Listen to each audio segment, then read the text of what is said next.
Hello everyone. Last lecture में मैंने बेटा आपको बताया था कि जो 27 फरवरी को आपका पेपर होने वाला है 2025 को सीबीएसई के बोर्ड का, उसके अंदर ऑर्गेनिक के चैप्टर वाइज कौन कौन से क्वेश्चंस हैं जो इम्पॉर्टेंट हैं, चैप्टर से किस तरह से क्वेश्चंस पूछता है, वहाँ पर उसी टॉपिक वाइज मैं यहाँ पर आपको एक सीक्वेंस के अंदर क्वेश्चंस दिखा रही हूँ जो पहले आ चुके हैं, और आप देखना 100% क्वेश्चन आपको यहीं से मिलेगा, तो आप इसको बिल्कुल भी मिस मत कीजिएगा। एक एक क्वेश्चन आपको यहाँ पे ट्राई करना है, ठीक है।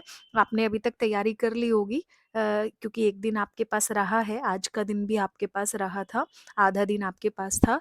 तो आप क्वेश्चंस लगा कर देखिएगा, जो नहीं आएगा कमेंट बॉक्स में कमेंट करके पूछ लीजिएगा। देखो, सबसे पहले मैंने आपको बताया था कि SN1 और SN2 मस्ट टू डू है बेटा। SN1 SN2 से आपको 100% क्वेश्चन एक देखने को मिलेगा ही मिलेगा। अब देखो क्वेश्चन कैसे पूछता है, ये पूछता है कि रेसेमाइजेशन किस में होती है, SN1 में होती है, SN2 में होती है, दोनों में होती है, दोनों में से किसी में नहीं होती। पूछता है कि SN1 है, दोनों में से फास्ट रिएक्शन दोनों में से कौन करेगा, SN2 कौन करेगा। देखो कितने सारे क्वेश्चंस हैं जो SN2 के रिगार्डिंग भी पूछे गए हैं, ठीक है। स्टीरियो केमिस्ट्री पूछता है आपसे आपसे यहाँ से फिर से क्वेश्चन दिया हुआ है कि SN1 में फास्टर कौन आपके पास होगा। तो इस तरह से क्वेश्चन है जो आपके पास यहाँ पर देखने को मिलते हैं। आगे देखो, SN1 SN2 से किस तरह से रीजनिंग क्वेश्चन भी आपको देखने को मिलेगा, ठीक है। इस तरह से रीजनिंग क्वेश्चन होके किसके अंदर इन्वर्जन होता है, किसके अंदर एसेमाइजेशन होता है, ये सब आपको देखने को मिलेंगे, ठीक है। इस तरह से क्वेश्चन आपको देखने को मिलेंगे। तो ये सारे के सारे क्वेश्चन है, ये आपको ट्राई करने हैं। आप स्क्रीनशॉट लेते रहना बेटा, ठीक है। इस तरह से आपसे रिएक्टिविटी का ऑर्डर पूछता है कि आपको इंक्रीजिंग या डिक्रीजिंग ऑर्डर के अंदर लगाना है। तो ये सब आपको क्वेश्चंस यहाँ से करने हैं। यहाँ से एक क्वेश्चन आपको 100% मिलेगा। ये आपके SN1 और SN2 का है। मैं थोड़ा सा शॉर्ट कर देती हूँ, आप स्क्रीनशॉट ले सकते हैं। ये वाला जो पोर्शन आपके पास है, ये SN1 और SN2 के क्वेश्चंस का है, ठीक है। सेकंड जो मैंने आपको प्रायोरिटी बताई थी, मैंने आपको बोला था ऑर्गेनिक मैकेनिज्म जरूर करना है बेटा। देखो आपके पास मैकेनिज्म 100% आएगा, और कितने नंबर में आएगा, 3 नंबर में आएगा, ठीक है। अब ये 2 चैप्टर से पूछता है, या तो हेलो एल्केन से पूछता है। यहाँ से आपके पास क्या है, बेसिकली 2 ही आपके पास मैकेनिज्म है, या तो अल्कोहल से एल्काइल हैलाइड बनाओ, या एल्काइल हैलाइड से अल्कोहल बनाओ। इवन ये वाले मैकेनिज्म मैं आपको अल्कोहल वाले चैप्टर में भी देती हूँ, क्योंकि दोनों के अंदर अल्कोहल आपके पास इंट्रोड्यूस है, ठीक है। तो अगर देखा जाए तो अल्कोहल से रिलेटेड जो भी आपके पास है, अल्कोहल, फिनोल और ईथर से रिलेटेड आपके पास मैकेनिज्म है, 100% आता है। जब आप अगले चैप्टर में देखोगे तो आप देखना वहाँ मैकेनिज्म कितनी बार पूछे गए हैं और कौन कौन से आपसे पूछे गए हैं, ठीक है। तो यहाँ से ये वाले मैकेनिज्म दोनों आपको करने हैं। उसके बाद रीजनिंग क्वेश्चन यहाँ से मोस्ट मोस्ट मोस्ट इम्पॉर्टेंट है। कन्वर्जन के लिए ये चैप्टर मैंने आपको बताया था, इतना खास इम्पॉर्टेंट नहीं है। जो बाकी के अगले चैप्टर्स हैं वहाँ से कन्वर्जन से बहुत क्वेश्चन आपसे पूछे जाते हैं, लेकिन यहाँ से रीजनिंग क्वेश्चन बहुत इंपॉर्टेंट है। यहाँ से आपको एक पक्का क्वेश्चन एज इट इज देखने को मिलेगा, 100% आपको देखने को मिलेगा। अब क्वेश्चन ये आपके पास हैं, आप स्क्रीनशॉट ले लेना। पिछले लेक्चर में भी मैंने आपको हिंट दिया था, वैसे ये 5 क्वेश्चंस हैं, इनकी स्क्रीनशॉट ले लो भाई। उसके बाद नीचे देखो 6 से 9 की स्क्रीनशॉट ले लीजिए आप। ये सारे क्वेश्चन बेटा आपको करने हैं।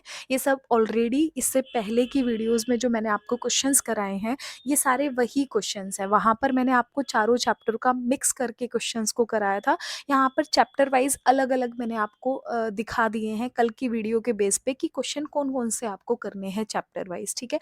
तो ऑलरेडी चैनल पे भी जा चुके हैं, आपकी कॉपी के अंदर भी बेटा जा चुके हैं, अगर आपने पढ़े हैं तो ये क्वेश्चन। फिर भी कोई डाउट आता है तो कमेंट बॉक्स में कमेंट कर दीजिएगा, आपस में भी हेल्प कर लीजिएगा।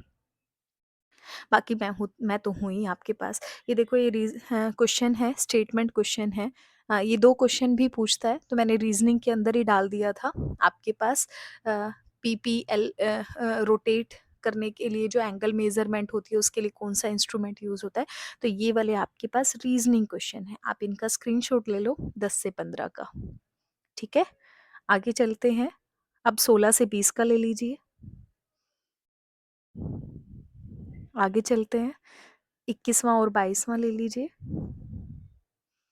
इसके बाद देखो, यहाँ से होने के बाद एक क्वेश्चन आपका ऊपर भी है, ठीक है। कन्वर्जन है, कम आता है, कभी-कभी आया भी है।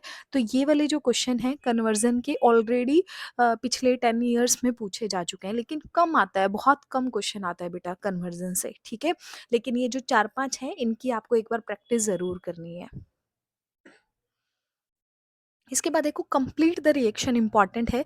यहाँ से कंप्लीट द रिएक्शन आपको पक्का मिलेगा ही मिलेगा। अगर ये वाले चैप्टर से ना कंप्लीट द रिएक्शन का चाहे एक पार्ट आए लेकिन आता 100% है। जैसे कई बार बड़े क्वेश्चन देता है, इससे ए दिया, रिएक्ट करके बी बनाया, इससे सी बनाया, सी से डी बनाया, सी से ई बनाया। तो यहाँ किसी पार्ट के अंदर आपको इस चैप्टर का यूज़ बहुत बार देखने को मिलता है बेटा। तो यहाँ से कंप्लीट द रिएक्शन इम्पॉर्टेंट है। तो ये देखो कंप्लीट द रिएक्शन है, पहली नो है, ठीक है? ये आपको सारी करनी है। इसके बाद आप ये वाला ले लीजिए, 10 से 16 का ले लीजिए, ठीक है? इसके बाद क्वेश्चन नंबर 17 और 18 आप ले लीजिए बेटा, ये वाला क्वेश्चन है, 17 और 18 ये वाला आप ले लीजिए, ठीक है? और लास्ट में आपके पास ये कुछ क्वेश्चंस हैं। ये आपसे स्टेटमेंट बेस्ड भी क्वेश्चन पूछता है, ठीक है? कंप्लीट द रिएक्शन ही है बट स्टेटमेंट देकर आपसे पूछता है क्वेश्चन। उसके बाद कुछ इंपॉर्टेंट है, यहाँ पे 1-1 मार्क में बहुत बार ये वाला क्वेश्चन आपके पास आए हैं कि आप बताओ कि इनमें से एलाइलिक कौन है, विनाइलिक कौन है, बेंजाइलिक कौन है, कायरल मॉलिक्यूल आपके पास कौन है। डेफिनेशन पूछता है कि एनेंटियोमर किसको बोलते हैं, रेसिमिक मिक्सचर किसको बोलते हैं, एम्बीडेंटेड न्यूक्लियोफाइल्स आपके पास क्या होते हैं। तो ये सब बॉइलिंग पॉइंट किसका कम है, किसका ज़्यादा है, तो ये एडिशनल क्वेश्चन है जो यहाँ से पूछे गए हैं। तो इस चैप्टर के अंदर बेसिकली आपको ये क्वेश्चंस करने हैं, इसके सिवाय सिर्फ ये करो, बार-बार इन्हीं को ही पढ़ो, आपको इसके सिवाय एक क्वेश्चन भी करने की ज़रूरत नहीं है। क्लियर है?